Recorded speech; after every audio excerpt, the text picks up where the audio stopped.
अस्सलाम वालेकुम दोस्तों, मैं हूँ आयशा। कल यानी 7 नवंबर को दो ऐसी बड़ी घटनाएं हुई जो पूरी दुनिया के मुसलमानों के लिए एक उम्मीद की किरण लेकर आईं। एक उम्मीद अमेरिका के अगले राष्ट्रपति डोनाल्ड ट्रंप ने दिखाई और दूसरी उम्मीद लेबनान के बॉर्डर से मिली। शायद आपको यकीन ना आए, लेकिन हकीकत यही है कि लेबनान के बॉर्डर से इजराइल की सेना पीछे हट रही है और इजराइल ने हिजबुल्लाह के खिलाफ लड़ाई में हार मान ली है।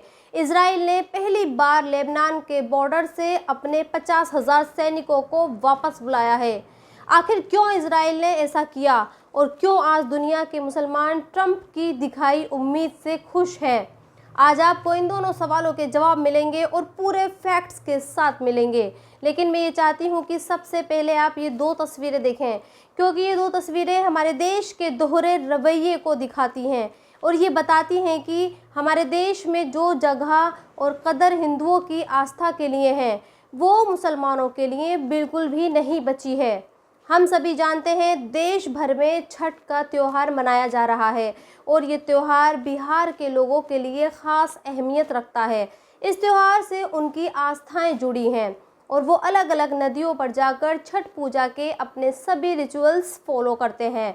और इसीलिए आज बहुत सारे लोग ये सवाल उठा रहे हैं कि जिस दिल्ली की यमुना में हर साल लाखों लोग आस्था की डुबकी लगाते हैं, उसके बीच खड़े होकर सूरज को जल चढ़ाते हैं, वो यमुना साफ क्यों नहीं है? लेकिन आज जहां हिंदुओं के त्योहारों के लिए नदियों को साफ करने की बात की जा रही है, उनके लिए अलग से रास्ते बनाए जा रहे हैं, वही मुसलमानों की मस्जिदों को सिर्फ एक छोटी सी याचिका पर तोड़ने के ऑर्डर दे दिए गए हैं। सोचिए, उत्तर प्रदेश के बागपत में जो मस्जिद पिछले 70 सालों से खड़ी है, जिसमें पिछले 70 सालों से नमाज पढ़ी जा रही है, उस मस्जिद के खिलाफ उसी गांव का एक आदमी एक याचिका दायर करता है और ये कहता है कि मस्जिद तालाब की ज़मीन पर बनाई गई है और प्रशासन भी इस याचिका को फ़ौरन सुनता है और फिर इस मस्जिद को तोड़ने का आदेश दे दिया जाता है। अब इस गांव के मुसलमान मीडिया को ये बता रहे हैं कि जिस मस्जिद को तोड़ने के आदेश दिए गए हैं वो 50 साल से ज़्यादा पुरानी है। कहने का मतलब यह है कि एक तरफ हिंदुओं के त्योहारों के लिए नदियों को भी साफ करवा दिया जाता है और दूसरी तरफ मुसलमान हैं जो बिना किसी शोर शराबे के, बिना किसी रुकावट के अपनी मस्जिदों में नमाज़ पढ़ते हैं। फिर भी उनकी मस्जिदों को किसी भी शख्स की छोटी शिकायत पर तोड़ दिया जाता है। मैं नहीं जानती कि बागपत की इस मस्जिद के खिलाफ जो याचिका दायर की गई है उसमें कितनी सच्चाई है, लेकिन सवाल यहाँ ये है कि जिस आदमी को ये लगता है कि मस्जिद को तालाब की जगह बनाया गया है, वो पिछले 60 सालों से क्या कर रहा था? क्यों इस आदमी ने तालाब वाली बात तब नहीं उठाई जब ये मस्जिद बन रही थी?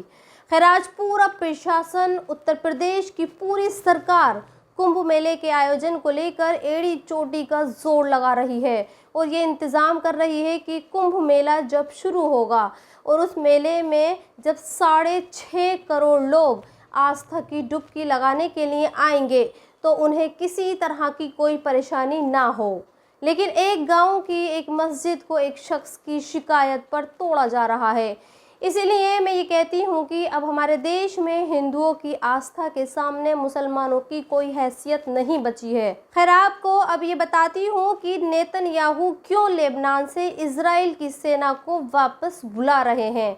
दरअसल नेतन्याहू ने हिजबुल्लाह के लेबनान में सीज फायर के लिए कहा है और इसके लिए पहले इजराइल के प्रधानमंत्री ने अपने डिफेंस मिनिस्टर को हटाया और फिर उसने लेबनान के बॉर्डर से अपने सैनिकों को भी वापस बुला लिया है। ये सैनिक इजराइल में लेबनान पर ग्राउंड इन्वेजन यानी ज़मीनी हमला करने के लिए भेजे थे, लेकिन जब हिजबुल्लाह ने इजराइल के सैनिकों को मारना शुरू किया और जब इजराइल को लगा कि ज़मीनी लड़ाई में वो हिजबुल्लाह से नहीं जीत सकता, तो उसने न सिर्फ अब हिजबुल्लाह के सीज फायर यानी युद्ध विराम के लिए कहा है, बल्कि उसने अपने सारे सैनिक भी बुला लिए हैं। इसके अलावा लेबनान के आर्मी ग्रुप हिजबुल्लाह ने 6 नवंबर की रात को पहली बार इजराइल पर ड्रोन से हमला भी किया। हालांकि इस मामले में इजराइल का कुछ नुकसान नहीं हुआ, लेकिन ये पहला मौका था जब हिजबुल्लाह ने इजराइल पर कोई एयर स्ट्राइक की। जो ये दिखाती है कि इजराइल जिस तरह से ईरान का कुछ नहीं बिगाड़ पाया, अब ऐसा लगता है कि इजराइल ने हिजबुल्लाह के आगे भी घुटने टेक दिए हैं। लेकिन ये इजराइल अब भी फिलिस्तीन के गाजा पर जुल्म ढा रहा है। उसने कल ही गाजा की रिहायशी इमारतों पर एयर स्ट्राइक की, जिसमें कई सारे लोग मारे गए। अल जजीरा के मुताबिक ये स्ट्राइक इसीलिए की गई क्योंकि ये लोग ट्रंप के जीतने की खुशियां मना रहे थे, और जब इस बात का इजराइल को लगा तो उसने इन लोगों पर आसमान से बम गिरा दिए। सोचिए, आज हालात ये हैं कि इजराइल को ये ज़रा भी गवारा नहीं कि गाजा में उसकी मर्जी के बिना कोई सांस तक ले सके। वैसे जिस ट्रंप के जीतने की खुशी मना रहे हैं लोगों पर इजराइल ने बम गिराए, कल उस ट्रंप ने भी एक ज़बरदस्त बयान दिया और ये कहा कि वो अपने 500 अमेरिकी सैनिकों को सीरिया के बॉर्डर से वापस बुला लेगा। दरअसल इस वक्त सीरिया और तुर्की के बीच भी टेंशन चल रही है और इन दोनों देशों में कभी भी युद्ध हो सकता है। लिहाजा अब ट्रंप की आने वाली सरकार ये चाहती है कि वो इन दोनों देशों के बीच बॉर्डर पर उसके जो सैनिक हैं वो वापस आ जाएं, क्योंकि अगर इन दोनों देशों में युद्ध हुआ तो फिर उसके सैनिकों को जान और माल का नुकसान हो सकता है। इसीलिए ट्रंप ये चाहते हैं कि सीरिया के बॉर्डर पर उसके जो 500 सैनिक खड़े हैं उन्हें वापस बुला लिया जाए, और इसीलिए आज मुस्लिम मुल्कों को ये उम्मीद है कि ट्रंप की आने वाली सरकार मिडिल ईस्ट में जो युद्ध चल रहे हैं उसमें दखल अंदाजी नहीं करेगी, और वो हो सकता है कि ट्रंप जो सैन्य मदद इजराइल को दे रहे हैं वो भी बंद कर दें। और अगर ऐसा होता है तो फिर फिलिस्तीन के गाजा में भी युद्ध पर विराम लग सकता है, क्योंकि दुनिया इस बात को जानती है कि बिना अमेरिका की मदद के इजराइल किसी भी देश के खिलाफ युद्ध नहीं लड़ सकता।